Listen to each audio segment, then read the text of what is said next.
Bonjour, j'ai des hommes à côté de moi qui peuvent me voir et m'entendre, donc je ne suis pas certain que dans ces conditions, je vais pouvoir relire mon texte philosophique. Toutefois, je vais tenter parce que, si je vous le lis, maintenant je ne sais pas quand je vais vous le lire. Et puis en plus, il faut se rappeler que j'ai la chance ce soir d'avoir la salle à ma disposition, mais que ça ne sera pas toujours ainsi. Donc, quand je l'ai, il faudrait que j'en profite et que je réussisse à vous lire mon texte philosophique. Donc, il s'agit aujourd'hui de la 4e leçon. Normalement, les problèmes audio ont été réglés, c'est-à-dire j'ai un nouveau micro et si tout va bien, ça devrait être impeccable à partir de maintenant. Donc, je vais tout simplement vous lire le texte, essayer d'être assez bref aujourd'hui, parce qu'il y a vraiment du monde juste à côté de moi. Comme vous voyez, la pièce est transparente, donc ils me voient, ils peuvent m'entendre un peu.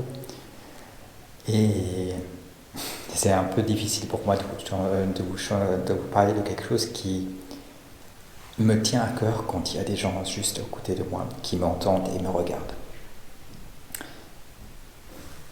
Donc on va essayer de lire ce texte rapidement, puis de clôturer pour aujourd'hui.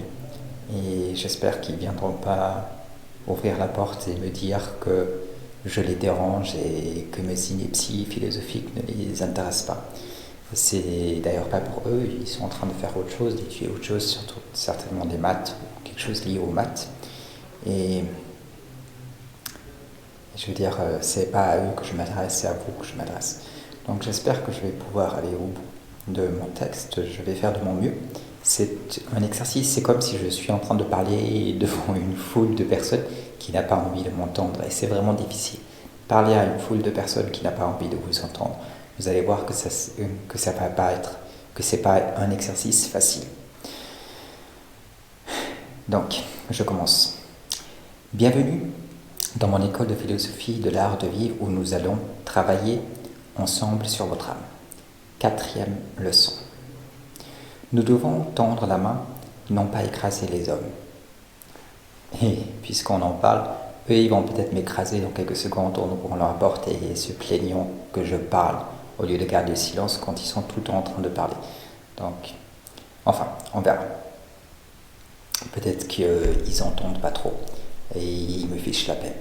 On va voir, je vais essayer d'aller au bout du texte. Donc nous devons tendre la main, non pas écraser les hommes. Avec quoi rime ce discours? De quoi parles-tu? De notre système scolaire qui sort tout droit de l'ère industrielle, où on apprenait aux gens de répéter une tâche avec précision sans jamais poser de questions.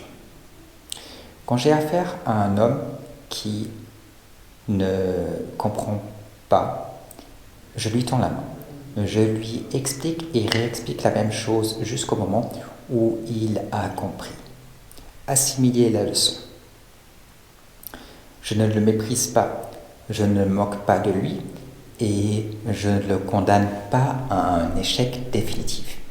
Là, je parle du système scolaire, mais j'essaie de faire une vidéo et les gens peut-être me condamneront et voudront me condamner au silence au lieu de me permettre de faire des vidéos quand ces salles sont faites quand même pour discuter. Donc on va voir ce qui se passe. Il est sorti de la salle, une des personnes est sortie de la salle, et je me suis dit elle vient me voir et se plaindre, mais non, c'est pas pour moi qu'elle est sortie. Comme quoi, on se trompe de temps en temps. Mais c'est vraiment pas difficile, c'est vraiment difficile de parler devant une foule de personnes qui n'a pas envie de vous entendre. Quand encore on vous acclame, quand on est venu pour vous écouter, c'est très différent que si vous parlez et personne n'a envie de vous entendre. Donc je parle de l'échec définitif dans nos écoles, qui mettra un terme à son cursus scolaire ou universitaire. Et pourtant, j'ai affaire à des hommes qui comprennent bien peu de choses et à qui il faut tout expliquer comme à des enfants. Donc je dis que moi je ne condamne pas les gens aux échecs. Si quelqu'un ne comprend pas, je lui explique et je lui réexplique et je lui réexplique tant de fois que nécessaire, jusqu'au moment où il assimile et commence par comprendre. Mais je ne me plains pas parce qu'il n'a pas compris du premier coup et que je entre guillemets, perds beaucoup de temps à lui expliquer les choses. D'ailleurs, je ne pense pas que c'est une perte, c'est juste que ça demande des efforts et la plupart des gens n'ont pas cette patience. Moi, j'ai cette patience quand je explique les choses, je me donne la peine afin qu'ils comprennent et je ne regarde pas le temps, ce qui n'est pas génial parce que je leur accorde beaucoup trop de temps. Mais je leur explique jusqu'au moment où ils ont compris. Ce qui me fait plaisir, c'est de les voir petit à petit comprendre la matière. Et avec vous, même si je ne vous vois pas, en gros, je fais la même chose. Donc, je parle des enfants à qui il faut tout expliquer comme à des hommes à qui il faut tout expliquer comme à des enfants. Eh bien, je ne l'espère jamais. Pas tant que je sens qu'il désire apprendre. Car voilà ce qui compte, non le niveau qu'il a, mais sa volonté d'apprendre. Alors la seule raison pour laquelle je ne ferai plus d'efforts à essayer de lui enseigner quelque chose, c'est si j'ai l'impression qu'il ne souhaite pas apprendre. Si je vois chez lui qu'il y a vraiment une volonté ferme de se moquer de ce que je lui dis et de ne pas vouloir apprendre coûte que coûte ce que je lui enseigne, alors je passe. Ça ne vaut pas la peine d'insister. Mais tant qu'il fait des efforts, je me sens contraint en échange de fournir les mêmes efforts, voire plus, afin qu'il puisse comprendre. On veut créer un système scolaire où les enfants apprennent ce qu'ils veulent, quand ils veulent, sans contrainte ni système de notation. Ainsi, on espère pouvoir conserver leur créativité. Je vais juste modifier mon texte parce que j'ai écrit sa créativité, mais c'est leur créativité puisque je parle des enfants.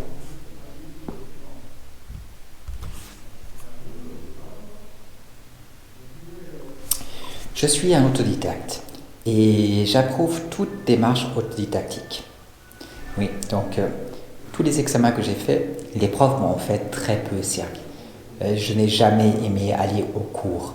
Pas quand j'étais gamin. Quand j'étais gamin, j'y étais contraint parce que j'étais dans un internat et je ne pouvais pas m'offrir le luxe de ne pas aller au cours. Mais même alors, je n'avais vraiment pas envie d'aller au cours. D'ailleurs, c'est pas ma pensée, mais c'est proche de ma pensée. Gérald Celente dit qu'il a haï chaque seconde de son cursus scolaire. J'irai pas aussi loin, mais c'est pas loin de ma pensée. Donc, quand j'étais enfant, j'étais obligé d'aller au cours et j'allais au cours. Mais j'en ai de très mauvais souvenirs.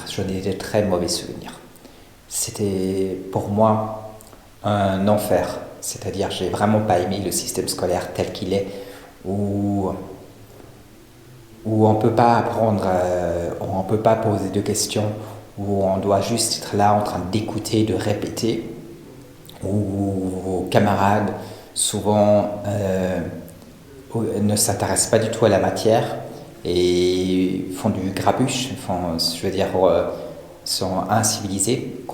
Parfois, bon, ça allait encore parce que c'était des petites classes, mais j'ai vraiment pas aimé le système scolaire que j'ai eu. Donc quand j'étais enfant, j'ai assisté aux cours parce que j'avais pas le choix. J'étais un gamin, je veux dire à 5, 6, 7 ans. Vous décidez pas si vous allez au cours. Moi, je décidais pas en tout cas. On m'imposait des cours et j'y allais parce que j'étais contraint. Parce que j'étais un gamin et puis parce que voilà, c'était comme ça pour tous. Mais après, au cours du gymnase, je suis allé à très peu de cours, même pas 1 sur 10. Et à l'université, alors j'y suis carrément jamais allé. Donc, et tous les examens que j'ai passés, je les ai toujours passés en tant qu'autodidacte. Donc j'apprenais simplement la matière. Et puis j'allais à l'examen. La seule fois où je voyais les autres étudiants et le prof ou un des assistants, ce fut le jour de l'examen. Et alors, je répondais aux questions, voilà. Mais je ne me donnais aucune... Mais je n'assistais jamais aux cours. Pour moi, d'être dans un auditoire et d'avoir quelqu'un qui parle et tout le monde qui doit se taire, pas la possibilité de poser des questions, ou les questions sont ineptes, ça n'a pas de sens. Et quand j'entendais des profs parler de la matière, j'avais l'impression qu'ils ne comprenaient pas de quoi ils parlent. Donc pour moi, c'était, même à l'université, donc pour moi, c'était également un enfer. Donc je n'allais pas au cours et j'apprenais la matière, puis je passais l'examen. Et dépendant de la matière, quand la matière était facilement accessible, je faisais des bons résultats. C'est-à-dire si je pouvais apprendre la matière facilement dans un livre, parce qu'un livre était proche du cours auquel je n'ai pas assisté, alors c'était bien. Mais quand je ne touchais pas la matière, je ne pouvais pas étudier la matière dans un livre sous forme écrite, alors je me suis ramassé également de mauvaises notes. Parce que j'avais aucune idée de quoi ils ont parlé durant toute l'année et j'étais supposé répondre à des questions dont je n'entendais écoute parce que je n'ai pas pu étudier la matière. Pour moi, la matière, elle n'est pas que auditive. Moi, et c'est également ici, je vous donne une version audio.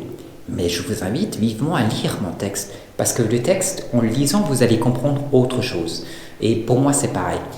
Moi, personnellement, je ne suis pas quelqu'un qui apprend beaucoup quand j'écoute quelqu'un parler d'une matière. Je suis quelqu'un qui apprend quand je lis des livres. Une partie de mon travail est économique et j'ai des dizaines de livres économiques. Qu'est-ce que je dis? Des dizaines, oui, presque. Je crois que je dois en avoir une centaine actuellement que je dois lire de grands économistes très réputés. Et je vais lire leur analyse économique. Mais c'est ces analyses qui me servent réellement. Je préfère ces analyses, je préfère ces livres à les entendre. Alors, s'ils font des vidéos, parfois je vais les entendre. Mais si demain matin vous me dites que je dois assister à leur cours de 8h à 9h, je suis désolé, j'ai des choses à faire. De 8h à 9h, je suis probablement pas sur place et j'ai pas envie de me retrouver dans un auditoire avec 500 autres gamins et de ne pas entendre ce que le prof dit. Donc si c'est encore sous vidéo sur internet, ça va. Mais si c'est sur place, pour moi c'est très difficile. Ça a toujours été très difficile. Je veux dire, s'il y a quelque chose, c'est personnel à mon cas de figure, ça doit être les angoisses, ça doit être psychologique, mais il y a quelque chose qui m'empêche entièrement d'apprendre quand je suis dans un cours, dans une classe. Je n'apprends que en autodidacte, dehors, à la maison ou dans une bibliothèque, mais je n'apprends pas du tout quand je suis dans un cours. C'est pour moi une pure perte de temps. Après y avoir été durant 45 minutes, je sais à peine de quoi le prof a parlé. Quand vous me donnez la matière et je peux la lire, je comprends très vite. Mais parce que je peux la lire. Quand les vidéos, ça va mieux. Les vidéos sur Internet, il n'y a pas la même chose. Donc je pense que c'est psychologique, ça doit être lié à un problème d'angoisse ou je sais pas quoi. Mais pour moi, les cours, les auditoires ont été une très mauvaise expérience. C'était, comme je vous dis, un enfer. Et j'y suis presque jamais allé. Quoique j'ai passé des années dans nos universités, mais je n'y ai presque jamais mis les pieds. Cela ne m'a pas empêché de faire des études. Et je veux dire, aujourd'hui où je ne suis pas, j'étudie plus que je n'ai jamais étudié. Et pourtant, je ne vois jamais un prof. Et je n'ai jamais un examen. Et le moins d'examens j'ai, le moins de pression j'ai, le plus j'étudie, le plus la matière m'intéresse, le plus haut mon niveau est dans la matière, en économie notamment. Donc mon niveau d'économie, il a décuplé depuis que je suis plus haut à l'université. Pourtant, à l'université, j'avais des profs, des assistants en économie. Entre autres, je faisais des études économiques. Donc, j'avais tout ça. Et c'était pour moi une pure perte de temps. Je leur disais, mais il n'y a pas un livre, il n'y a pas quelque chose que je peux lire, il n'y a pas des documents. Non, il n'y a pas, etc. Donc pour moi, c'était une pure perte de temps. Et le système tel qu'il est, et qui est un système très peu d'analyse et très répétitif, pour moi, était d'une absurdité absolue. Je veux dire, les gens qui me parlaient d'économie, ils n'ont jamais gagné 5 francs sur les marchés. Mais je suis sérieux, ils n'ont jamais gagné 5 francs sur les marchés, de quoi ils parlent? Ils n'ont aucune idée. Je veux dire, vous me mettez en train de prof, je crois que je vais balancer 99% de ceux qui le gardent. Je ne suis pas certain de conserver 1%. Par contre, le cours sera beaucoup plus intéressant. Je veux dire, et après avoir assisté à une année de mon enseignement, vous allez pouvoir gagner de l'argent sur les marchés, ou en tout cas être dans une meilleure situation où la probabilité de gagner de l'argent sera plus élevée qu'avant. J'espère que la probabilité de gagner sera plus élevée que d'en perdre. Mais vous allez vous retrouver dans une situation réelle où vous savez quelque chose. Pas une situation où vous avez perdu une année à répéter des inepties, à faire le singe. Donc j'ai vraiment pas aimé notre système scolaire. Alors revenons. Eh bien, je ne l'espère jamais. Pas tant que je sens qu'il désire apprendre. Car voilà ce qui compte. Non le niveau qu'il a, mais sa volonté d'apprendre. On veut créer un système scolaire où les enfants apprennent ce qu'ils veulent, quand ils veulent, sans contrainte ni système de notation. Donc ça m'intéresse, quand j'ai entendu en parler, ça m'intéresse parce que je me suis dit, est-ce que c'était ça ce qui m'a manqué? Est-ce que c'est ça que j'aurais souhaité en tant qu'enfant? Et je n'approuve pas à 100%, quoique je trouve l'idée intéressante. La suite de mon texte vous le démontrera. Ainsi, en espérant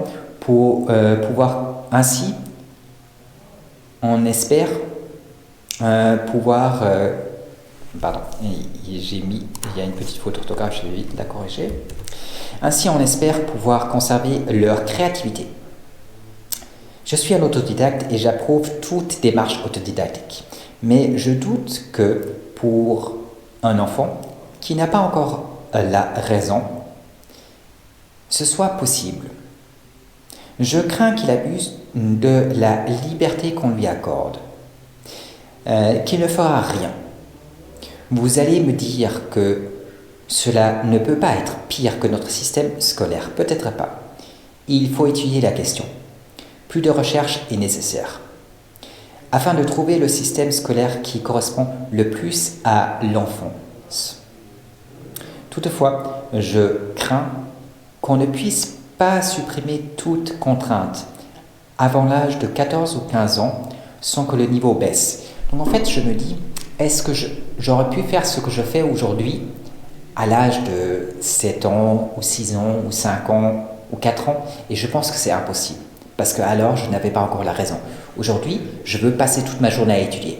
Je veux dire, dès que je peux, j'étudie. Dès que je n'ai pas une obligation civile ou privée qui m'empêche, ou professionnelle, civile c'est ce que j'appelle professionnel, une obligation qui fait en sorte que je dois faire autre chose, j'étudie.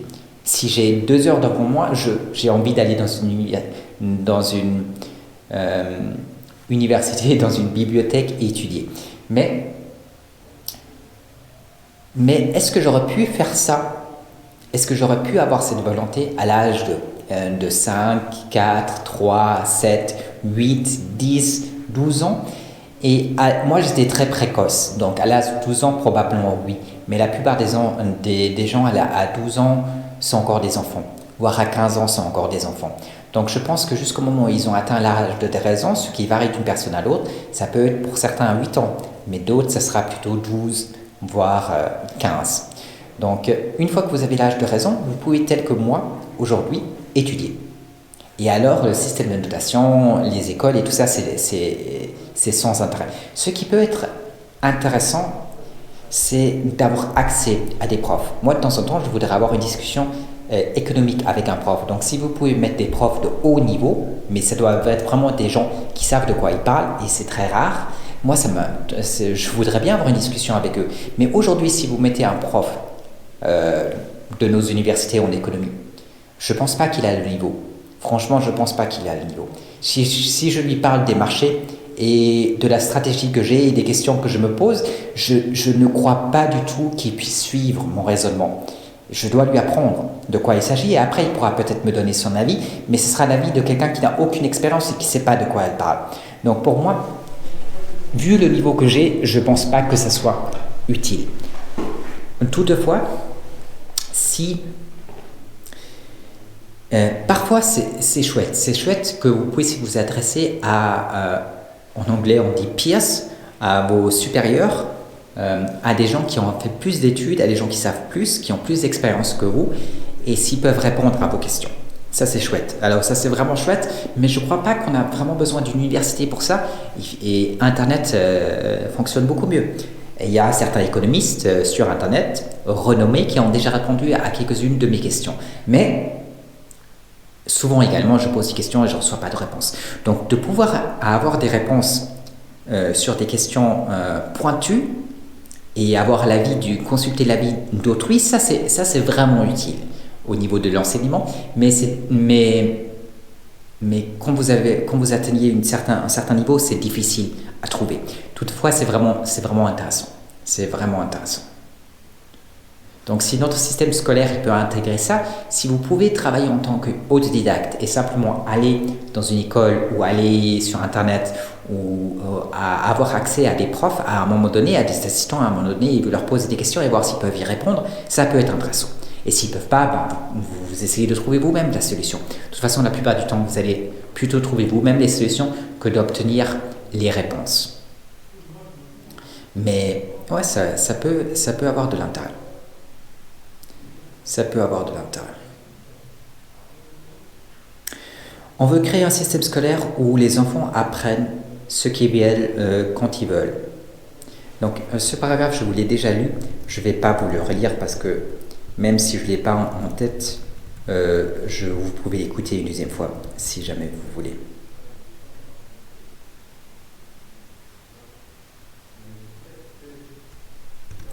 Non, en fait, je ne suis pas certain de vous l'avoir écrit, de vous l'avoir lu.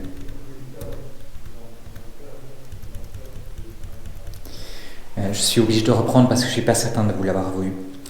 On veut créer un système scolaire où les enfants apprennent ce qu'ils veulent, quand ils veulent, sans contrainte ni système de notation.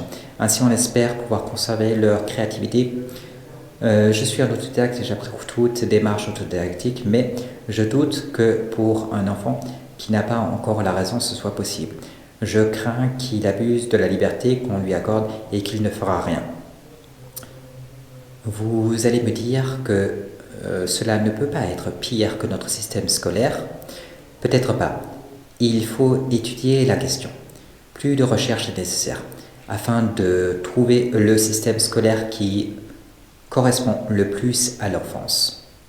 Toutefois, je crains qu'on ne puisse pas supprimer toute contrainte avant l'âge de 14 ou 15 ans, sans que le niveau baisse. Donc j'ai peur que si vous leur permettez trop tôt de la liberté, que ça ne jouera pas. À partir de l'âge de raison, qui varie entre 8 et 15 ans, c'est possible, mais avant, je ne crois pas que ce soit possible. Dans tous les cas, il faut mettre un terme à nos écoles d'abrutissement dès que l'homme a la raison, autour de 12 voire 15 ans. À partir de là, notre système d'éducation doit être libre, spontané et sans contrainte. Il faut supprimer notre système de notation et permettre à chacun d'avancer à son rythme, ce qui est la chose qui importe, c'est progrès. Et ce n'est pas à vous, qui avez à peine compris la matière, de noter autrui. Chez l'enfant, avant l'âge de raison, autour de 12 ans, il n'y a pas de contrainte. Et s'il n'y a pas de contrainte, il est à craindre qu'une légèreté s'installe qui n'aboutira à rien de sérieux. Comment fera-t-il des efforts si vous ne le poussez pas à un âge où l'homme, ou je devrais mettre l'enfant, a besoin qu'on l'aiguillonne? Un âge où l'enfant a besoin qu'on l'aiguillonne. Je pense que c'est plutôt l'enfant dont je parle, donc je vais mettre l'enfant. Je vais faire une petite correction dans mon texte. Et puis, je vous lis la suite. Voilà. Après nous avoir parlé d'éducation, quel précepte nous apportes-tu? Quelle sentence qui puisse affermir notre âme, nous guider? Je vais vous rappeler que votre âme doit se détacher des choses externes afin qu'elle puisse en elle trouver ses joies. Et c'est un peu ce que j'ai fait là, durant ce texte. C'est-à-dire, j'ai vaincu cette crainte que j'avais de parler devant la foule qui n'a pas envie de m'entendre et de vous lire ce texte. J'ai donc fait abstraction des hommes qu'il y a autour de moi afin de pouvoir vous lire ce texte. Je me suis concentré plutôt sur la matière et sur ma vie interne et j'ai essayé d'ignorer ce qu'il y avait autour de moi, ce qui est pourtant très difficile quand c'est du verre autour de vous. Donc j'ai fait un peu ça, je me suis concentré sur les choses internes et j'ai essayé d'ignorer les choses externes. Vous ne devez... je vais vous rappeler que votre âme doit se détacher des choses externes afin qu'elle puisse en elle trouver ses joies. Vous ne devez estimer que vos propres biens en vous retirant de tout ce qui est externe, de tout ce qui vous est étranger. Vous devez établir l'harmonie en vous. Cela ne se fait guère en courant après les choses externes. Vous devez être insensible aux pertes et prendre en bonne part l'adversité. La liberté d'esprit qu'exige la contemplation des grandes choses, vous ne l'aurez pas si de basses et viles pensées vous retiennent dans leur sphère. Il faut élever votre âme à des choses plus éminentes, plus grandes, plus belles, plus dignes d'admiration que l'intérêt, les gains, l'argent. Les choses sont toujours également vaines et vous allez soit pourrir au sein de la terre ou à la surface ou être consommé par les flammes. Pourquoi ? Pour si peu quand rien ne survivra, faire tant d'histoires. Pourquoi courir après les moyens de vivre quand vous allez mourir ? Rappelez-vous de votre condition et acceptez-la telle qu'elle est. N'ayez pas des prétentions que des immortels ne peuvent avoir en tant que mortels. Bon, j'aime bien cette phrase, quoique au niveau du sens, elle est plus poétique que philosophique, disons-le ainsi. La mort souvent est un bienfait. Ce corps caduc ne soutient pas sa force durant une longue période sans s'effondrer. Oui, la mort est un affranchissement. Elle vous affranchit de l'existence. Et ce n'est pas n'est-ce pas doux de disparaître après avoir contemplé durant un bref instant les inepties des ci-bas ? Ne me dites pas que vous n'en avez pas assez et que vous souhaitez les ouïr un peu plus longtemps. Une grande âme ne craint pas sa mort. Souvent, elle la recherche.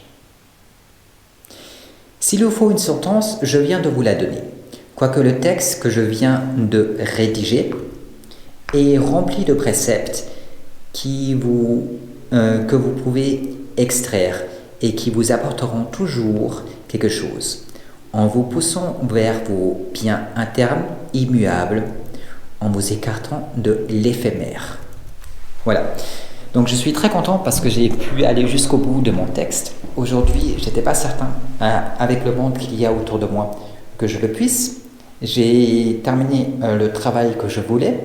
Je vous remercie d'avoir écouté ce texte et je vous dis à bientôt.